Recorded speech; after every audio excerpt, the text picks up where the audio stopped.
Hey guys, I am Amrita Agarwal from Amrita Agarwal coaching centre. जैसा कि आप जानते हैं कि मैं रोज आपके लिए एसएससी सीजीएल टीयर 2 का प्रीवियस ईयर क्वेश्चंस लेकर के आती हूँ। इधर जो मैं पेपर सॉल्व करवा रही हूँ वो है एसएससी सीजीएल 2020 के मेंस का क्वेश्चंस जो 29 जनवरी 2022 में पूछा गया है। मैंने बहुत से क्वेश्चन सॉल्व करवाए हुए हैं जिसका लिंक आपको डिस्क्रिप्शन बॉक्स में मिलेगा, और एक प्लेलिस्ट बनाई है जिसमें कि अभी तक कराए हुए टीयर 2 के प्रीवियस ईयर क्वेश्चंस और आगे जो भी मैं टीयर 2 के क्वेश्चंस दूंगी उन सब की लिंक आपको उस प्लेलिस्ट में मिलेगी, और प्लेलिस्ट की लिंक मिलेगी आपको आई बटन पे और डिस्क्रिप्शन बॉक्स में। तो चलिए स्टार्ट करते हैं। क्वेश्चन है, in triangle P Q R S is the point on the side Q R such that angle Q P S is equal to half of angle PSR. Angle QPR is equal to 78 degree and angle PRS is equal to 44 degree. What is the measure of angle PSQ? बहुत simple question है, बहुत अच्छा question है। Question कह रहा है कि एक ट्रायंगल है PQR, ये एक ट्रायंगल PQR है जिसमें एंगल QPR मीन्स ये एंगल 78 डिग्री का है और एंगल PRS ये एंगल 44 डिग्री का है, और एक रिलेशन दिया है कि एंगल QPS मीन्स ये एंगल हाफ ऑफ एंगल है PSR के। तो बताइए कि एंगल PSQ क्या होगा। कुछ है नहीं, देखिए आपको जो चीज़ दी हुई है उसी से सब चीज़ क्लियर कर दिया है। मीन्स एंगल ये कंप्लीट P दिया है 78 डिग्री, ये कंप्लीट R ये एंगल दिया हुआ है 44 डिग्री, उससे हम Q एंगल फाइंड आउट कर सकते हैं। तो हम क्या करेंगे, एंगल P और एंगल R को दोनों को ऐड करेंगे, 180 से माइनस करेंगे। इन दोनों को ऐड किए तो मुझे क्या मिलेगा, 122। 78 और 44 को ऐड करेंगे तो मुझे 122 मिलेगा। 180 से 122 माइनस करेंगे तो मुझे मिलेगा 58 डिग्री। यहाँ तक तो कुछ है नहीं। और दूसरी बात क्या है कि आपको क्या कह रहा है कि एंगल QPS ये जो एंगल है एंगल PSR का हाफ है। अब जरा इस ट्रायंगल में फोकस कीजिए।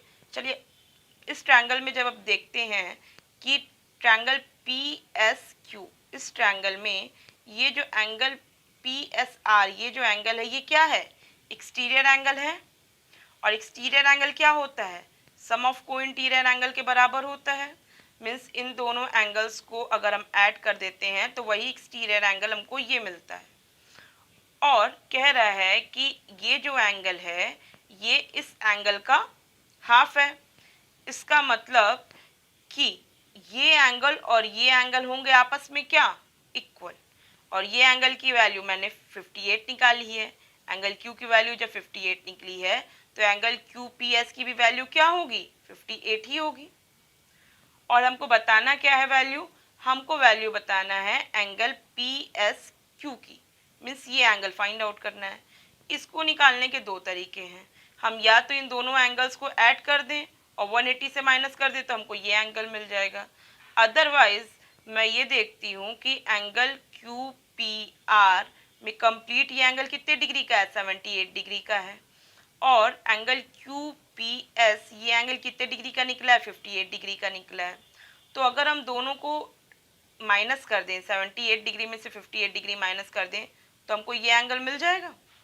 और ये एंगल जो मिल जाएगा उसकी वैल्यू क्या होगी, उसकी वैल्यू होगी 78 से 58 को माइनस किया 20 मिली, और ये हमको एंगल मिल गया SPR ये 20 डिग्री। ऑलरेडी R की वैल्यू 44 दे के रखा है, इसका मतलब PSQ कितना मिल गया, 20 प्लस 44 means 64। Option b correct option होगा। आई होप अच्छे से सबको समझ में आ रहा होगा, क्लियर सबको दिख पा रहा होगा। एक बार फिर से मैं इसका समरी बता दूं।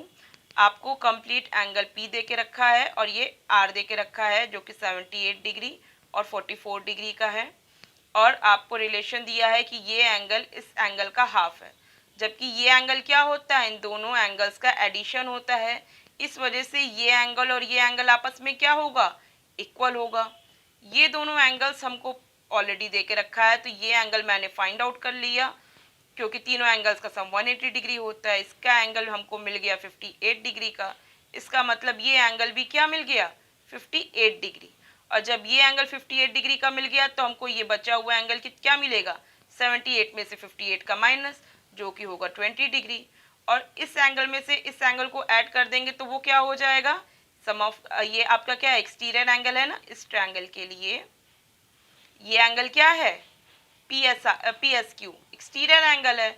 इन दोनों एंगल्स को ऐड करेंगे वो इस एंगल के बराबर होगा, और 20 को 44 के साथ ऐड किया, मुझे मिल गया 64, जो कि ऑप्शन बी है।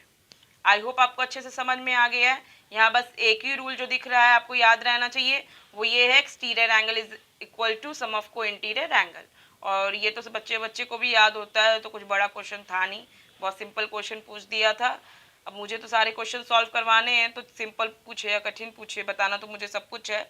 बट आई होप आपको समझ में आया हो अच्छे से, मेरा एक्सप्लेनेशन देने का तरीका पसंद आया हो तो चैनल को लाइक कीजिए, और आपके जो भी रिव्यू हो आप कमेंट बॉक्स में दीजिए। और आप चाहते हैं कि सारे क्वेश्चंस आप तक ईजिली मेरे पहुँचे, तो मेरे चैनल को सब्सक्राइब करना होगा और बेल बटन दबाना होगा। Thank you.